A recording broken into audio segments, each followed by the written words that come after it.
To whom it may concern. I feel like everyone dislikes, if not hates me. Like I can't do anything without being made fun of. I don't even know what I did wrong in the first place, and I can't ask because they just make fun of me more. Every day, I'm forced to listen to people remind me of every mistake I've made. Every weird little thing I do, everything I've ever hated about myself. I feel like no one wants to talk to me anymore. It's gotten to the point where I just don't talk, because I know that all they do is scrutinize me. Is this normal? Is this something everyone goes through? Am I just getting butthurt about nothing? I don't know. I try to fix my flaws, but it's not enough. I try to correct the claims, but no one believes me. I try to ignore everything, but it only gets worse. And the best part, I have no one who I can ask for advice, because no one will talk to me.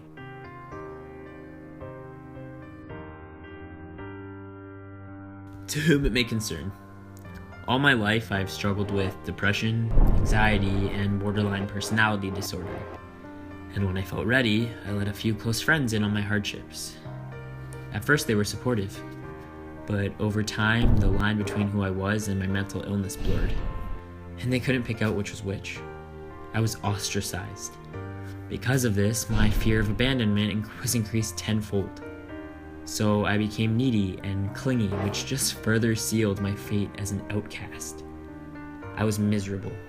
I skipped school, quit extracurricular activities, and they just called me a loser, a nobody, a slacker.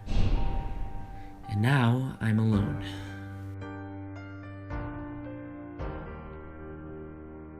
Dear reader, in grade 8 I was sexually assaulted.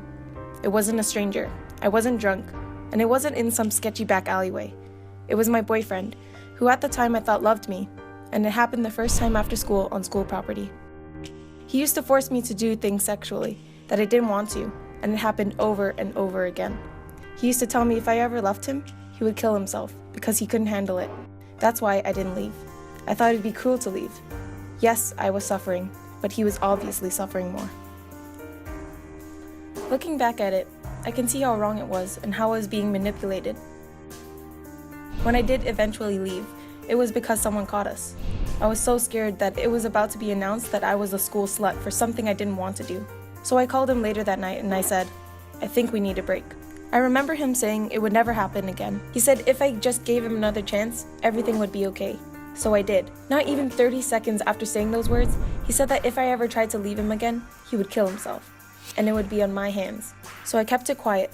About a week later, my friend convinced me to ask again for a break. This time, he said okay. I was so relieved it was done and I was out. But I was wrong. The next day, when I went to school, everyone knew about what happened. I spent the rest of that year being called a slut. I needed to leave and start fresh. Richmond Hill High School became a fresh start for me. Part of the reason I wanted to tell my story is to encourage people to not think so blindly, and I don't want anyone to have to go through what I did. Dear reader, like many people, I've suffered from eating problems to the extent that I would consider it an eating disorder. The stress created from counting my calories took a toll on my mental health to the point where I was almost failing some of my courses because I could never concentrate. The stress led me to self-harm and suicidal thoughts, though I never actually attempted. As my weight began to drop, I found myself feeling happier, but after grade 9, I had a huge relapse and my record of being clean from cutting for 4 months was ruined. I started eating between 200 to 400 calories a day, along with excessive exercising and self-harm on the side. But at the time, losing weight was my only pride.